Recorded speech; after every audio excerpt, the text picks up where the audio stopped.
Greetings and hello, fellow Trekkies. Welcome back to another episode of Yelling About Star Trek. My name is Chris Fox, and I yell about all things Star Trek at you for your pleasure, so I'm not yelling at my friends and family. Today, I want to talk about some of the sillier things about Star Trek that, when you think about it, really don't make a whole lot of sense. So get out of your space pajamas, put on your shiniest pair of boots, get a cup of coffee, get a cup of tea, or maybe some iced tea if you're like Captain Archer, and strap in because things are going to get nerdy.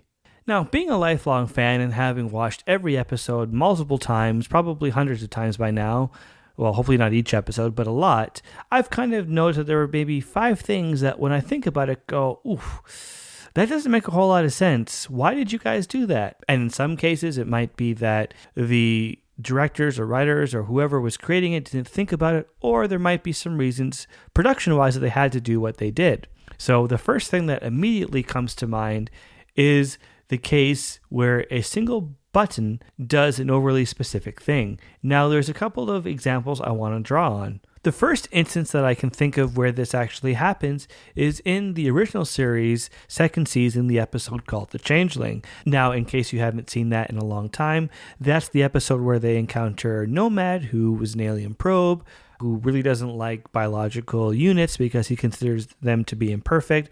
And so his whole stick is that he wants to basically destroy any life form that he believes is imperfect. And in that episode, there's a scene where he's, scanning Uhura, trying to understand what music is. Scott freaks out, tries to approach him, and then in self-defense, Nomad zaps him and then kills Scotty, and Scotty is dead. Now, fortunately, because Nomad is super sophisticated, he's able to bring Scotty back to life. But he does tell McCoy that he can do it. He'll just need information about Scott's biology. So Dr. McCoy looks to Spock and says, "Hey, Spock, can you pull up all of Scotty's medical records? He'll need the psychological test, his blood work, and just all the other necessary information that you would imagine would be helpful for Nomad." So Spock complies, goes over to his little science station, pops in a tape into the computer, and then hits 2 buttons, and then takes the tape out and hands it to McCoy, and then McCoy goes off, and the rest of the episode's history, everybody knows. Scotty's saved, Kirk destroys Nomad, and everybody's happy. But that scene has always bothered me because I can guarantee you, as someone who knows nothing about how that ship works in real life, again, talking about a completely fictional show, but I am willing to bet all my money and everything that I have in my life that there is no way that those 2 buttons on the console were for Scott's medical records. And I keep wanting to say Spock because whenever I talk about Spock and Scott, I get very confused. So just bear with me when I do that. But I can tell you there's no way that those 2 buttons on his console were specifically for Scotty's medical records. It just doesn't make any sense. Now, I get it. It's a fictional show. The creators and the producers and production design, they can't make a console that looks realistic and that actually would do all the things that we need it to do because it's TV and it's a set. It's not real. But in an easy way they could have solved that problem is just by having Spock ask the computer to do it. Just say, "Computer, please download all of Mr. Scott's medical records into the tape. Thank you very much." And then the computer would have gone affirmative, working, completed. And side note, the original computer voice just used to terrify me as a kid. It still kind of gives me the creeps, but that's not the point. But the point is, he could have asked the computer to do that, and it would have been super easy. The production could have done it. It's not a problem, and it would have made sense because, well, he's asking the computer, and the computer can obviously go into the appropriate data bank to get that information. But instead, he just presses 2 buttons that really mean nothing, and there's no way those 2 buttons could have actually done what they were supposed to because that was not the intention of that specific unit. So it just doesn't make sense. And yes, I'm yelling about this because it's frustrating, and I realize this is ridiculous because it's a TV show, but ladies and gentlemen, this is what I want to do. Now, the next example that I could think of that just really gets me agitated every time I see it is the DS9 fifth season episode, The Assignment. And in case you haven't seen that in a long time, that's the one where Keiko O'Brien gets possessed by the Paw Wraith and then forces Chief O'Brien to go about doing some crazy, dastardly stuff in order to save his wife's life. So that episode itself is pretty dark, but there is some lighthearted stuff that happens with Rom, where Rom actually helps O'Brien save the day. But there's a scene specifically where Rom is having breakfast and he's at Quark's bar and he says to Quark, hey, I'm not going to have my usual breakfast. I'm going to have some human food. Can you give me some pancakes and some bacon and maple syrup? And Quark looks disgusted, but he complies. So Quark goes over to the replicator and hits 3 buttons. One at the top, one at the bottom, and then goes back to the top. And again, that bothers me because I am willing to bet you everything that I own that those 3 buttons were not the pancakes and maple syrup button, okay? There's no way that replicator had that specific button that would create that specific meal. And it's frustrating. And what bothers me about this is that there's no reason for that to have happened, because anytime we see a replicator in Star Trek, you have the character say to the replicator what they want to eat, and then the replicator makes it. So I don't know why they couldn't have had Quark say, 2 pancakes with bacon, please, or something along those lines. It doesn't make any sense, because that's how everybody does it. So I don't know why they didn't have him do it. Just because what they ended up doing, it doesn't make any sense in terms of how it would actually work in real life. Like if someone says to you, can you give me the lifespan of a walrus? You can't go onto a computer, hit one button on a keyboard and get that specific information. You have to type it in, or you have to ask it verbally if you have a computer that has voice recognition and if you have all that set up, which is complicated. But the point is, you can't just hit the space bar and have all that information just pop up. No, there's a bunch of stuff you have to do to get that information. So even in the real world, it doesn't work, which means in Star Trek, it certainly wouldn't work either. Again, I know it's silly. It's a stupid thing to talk about, but it frustrates me every time I see that in Star Trek, and it takes me out of whatever episode I'm watching. And granted, that's not the only example, and there's other cases. And yes, buttons in Star Trek have always kind of been unrealistic in the sense that, characters are constantly hitting the same buttons and different things are happening. And again, that's because, production and, you can't really create a totally 100% working vessel from the future because it's a TV show. And with TOS, I kind of gotten over with. Like, that's just something I'll just never fully understand. And it's not a big deal because it was the 60s is what they had. But in the TNG era stuff, I can kind of imagine, they're looking at screens and we can see where the screens are. So they're probably hitting menus and they're probably hitting one button that leads to a menu, which then can change the function of the other buttons or something. So I feel like that's a bit more realistic. But when you get to the one button that does a super specific thing, that's not just a regular command like fire, then that's when I lose it. And calming myself down, let's talk about the second thing that doesn't make any sense. Now, this second thing that doesn't make any sense is something that I love and absolutely love watching every time it happens, and that is the exploding console. Exploding consoles are fantastic. I love watching them, and it's one of those things where I love trying to find exploding consoles montages on YouTube because I think it's funny, even though people are actually dying, which is kind of mean to laugh at, but it's a TV show. Not because they're dying, but just because of how ridiculous it is. It doesn't really make any sense why consoles explode when a ship is being fired on. Like, there's no reason. Like, are consoles connected to something that then gets triggered by the torpedoes or by phaser fire or whatever is hitting the ship? And I realize that's not really a scientific way of saying what I'm saying, but I just can't see why the consoles themselves are connected to something that when hit, it would blow up in their face. It's not realistic. You don't hear, 2 astronauts died on the most recent space mission because, their control panel blew up in their face. No, they died for other reasons, not because of the control panel blowing up in their face. And granted, these astronauts are not being attacked by aliens, but still, it doesn't seem like that would happen. And I get it in the real world. they were kind of in a tricky situation. And I say they as in like the producers and production designers were like, okay, we have a show set in space. We're on a spaceship. We want to show that the ship is being damaged by people that are attacking the ship, but we don't have the budget to really show serious damage because we've got to repair it all for the next week, and we just don't have the resources to make it look realistic. So what do? Why don't we just have sparks come out of the console, because that's kind of cheap. It's not going to totally damage everything. We can, easily repair the damage so that we can shoot our next shot if it even damages it all. So that makes sense. It's doable. It's affordable. And we'll sell the drama of, oh my gosh, we're under attack. What do? We're going to die. Oh my God. Ray shields. Ooh, scary. So yeah, it makes sense from the production design in the sense that that's what they had.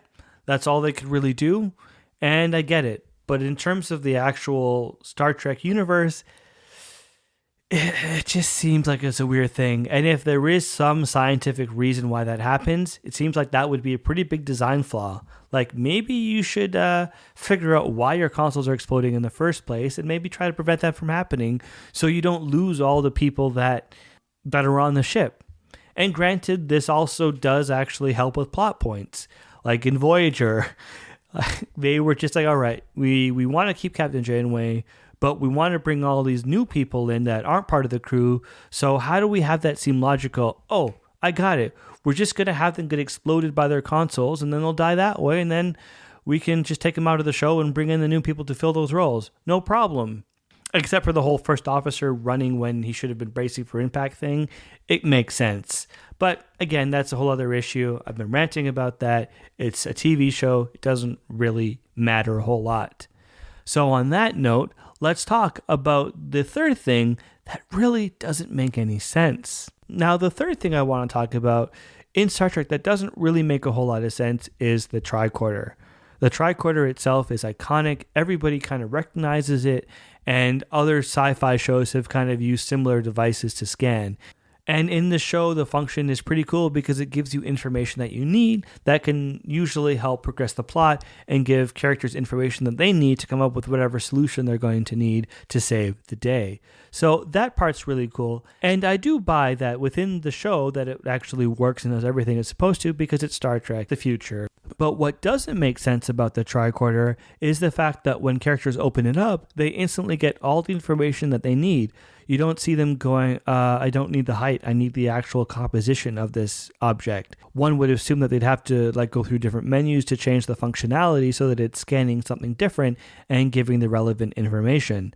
But I do realize that there are real-world limitations. You can't spend 2 minutes of a character going through menus trying to get the right functionality when you only have a 5-minute scene, and in that scene you need to convey some really important information so that the audience understands what's going on, and that the characters can then use that information to save the day. So I get it, I understand, but it's just something that's that doesn't really make a whole lot of sense how you can just open up a tricorder and instantly get the information that you're looking for.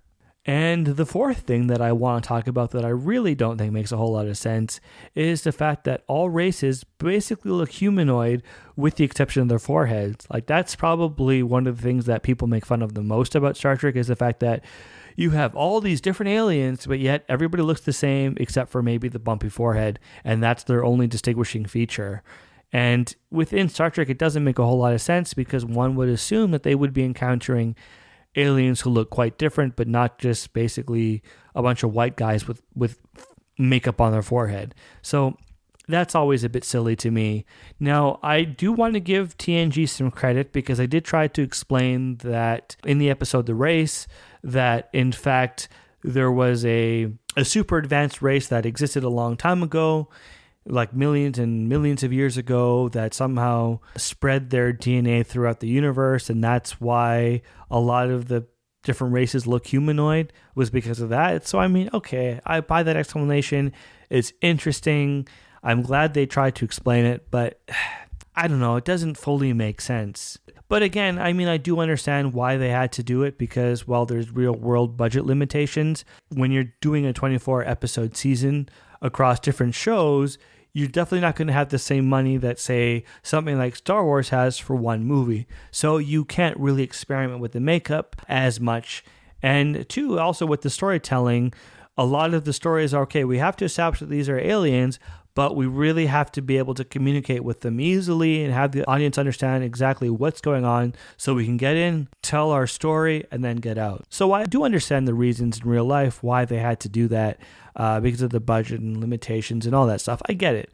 It's just something that I wish had been done a little bit better. Now, the last thing I want to talk about that doesn't really make a whole lot of sense to me in Star Trek is something that's not really a huge issue and something that's really not talked about, but something that I thought about on and off and that I always wonder, and that is, when you're dealing with a situation where there's a first officer and a captain, how does the first officer know exactly what orders the captain wants the first officer to give? For example, there's a lot of episodes where Captain Picard will say, oh, we've got to get out of here, or we've got to do this thing, or we've got to do that thing.